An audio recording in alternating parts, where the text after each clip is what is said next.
டெல்லி சதி வழக்கு. ஸோ இது ஒரு சின்ன கேசஸ் தான். டெல்லியில நடந்த கேசஸால இந்த கேசஸ்க்கு பேரு டெல்லி சதி வழக்கு. ரைட்டுங்களா? ஸோ எப்ப சார் நடக்குது?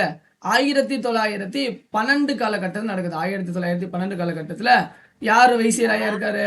ஸோ இந்தியாவோட வைசிராயா இருக்கக்கூடியது ஹார்டிஜ் பிரபு அப்படிங்கிறவர் இருக்காரு. இந்தியாவுடைய வைசிராயா இருக்கிறது ஹார்டிஜ் பிரபு அப்படிங்கிறவர் இருக்காரு. இந்த ஹார்டிஜ் பிரபு கொல்ல முயற்சிக்கானது தான் இந்த டெல்லி சதி வழக்கு. நம்ம போன வகுப்புல கூட பார்த்துருந்தோம். அலிப்பூர் குண்டுவெடிப்புல யாரை கொல்லப்பட்டாங்க? டக்ஸ்லஸ் கிங்ஸ் போட கொல்ல ஒரு பிளான் போட்டாங்க இல்லையா? அதே மாதிரிதான் இங்க. அப்ப ஹார்டிஜ் பிரபுங்கிறவரு ரொம்ப ஒரு முக்கியமான ஆளு. இவரை கொல்ல பிளான் போடுறாங்க. ஏன் இவரை கொல்ல பிளான் போடுறாங்க?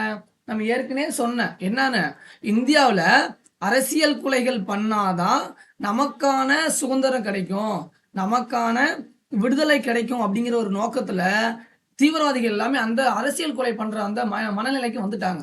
அப்ப இருக்கக்கூடிய ஒவ்வொரு ஒவ்வொரு வைசியராயையும் அவங்கள பயமுறுத்தணும். ரைட்டா? அப்ப நிறைய வைசியராய்கள் வராங்க, உடனே கொள்ளை திட்டமிடுறதால நிறைய பேர் திருப்பி போயிடுறாங்க.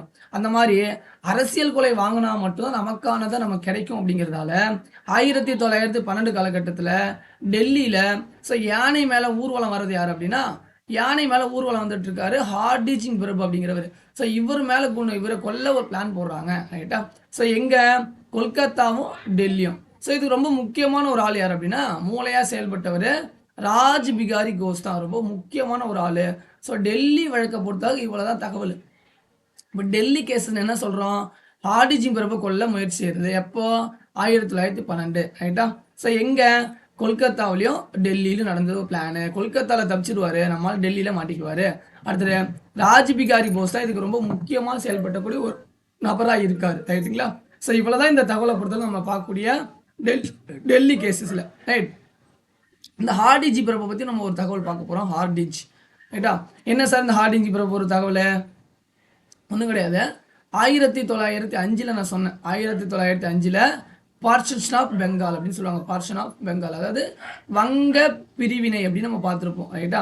இந்த வங்க பிரிவினை அறிவிச்சது யார் அப்படின்னா கர்ஷன் பிரபு. அது என்ன வங்க பிரிவினை? வங்க பிரிவினை வேற ஒன்றும் கிடையாது, இந்துவையும் முஸ்லீமையும் பிரிக்கக்கூடிய ஒரு முயற்சி தான். அதாவது பிரித்தாளும் கொள்கை அப்படின்னு சொல்லுவாங்க, டிவைடிங் பாலிசி. என்ன சார் டிவைடிங் பாலிசி அப்படின்னு கேட்டோம்னா, அதுலயும் பெருசா ஒன்றும் கிடையாது. என்ன அது?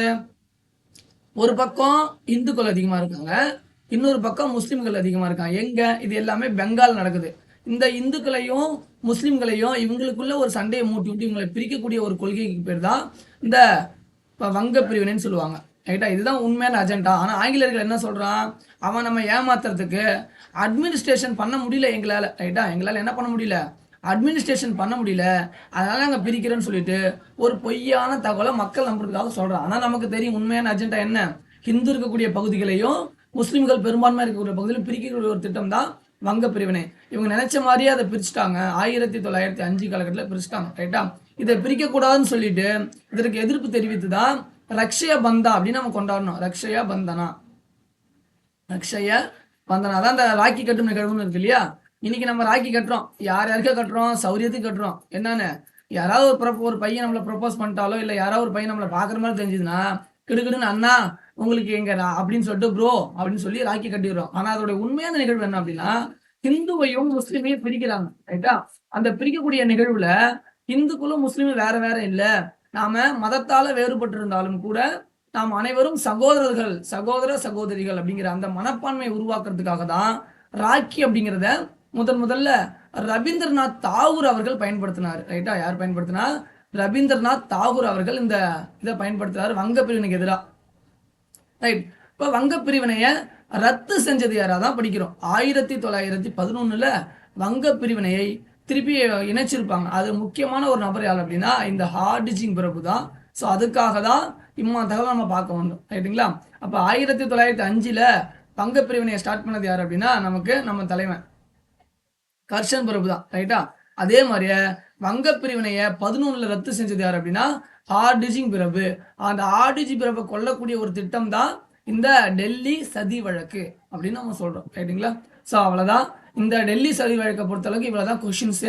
மேக்சிமம் என்ன கேட்பாங்க அப்படின்னா, டெல்லி சதி வழக்குல ஒரு முக்கியமான நபர்கள் யார் அப்படின்னா ராஜ் பிகாரி கோஷ் அவர்கள் தான். ரைட்டா? ஸோ ராஜ் பிகாரி கோஷ் அப்படிதான் ஒரு முக்கியமான ஆளு. தெளிவாக படிச்சுக்கணும். ஸோ இவர் ஒரு முக்கியமான ஆள் எதுக்கு அப்படின்னா ஐஎன்ஏ தோற்றுவிக்கப்பட்டதில் மிக முக்கியமான ஒரு ஆள் யாருன்னா இவர் தான் ராஜ் பிகாரி கோஷ்.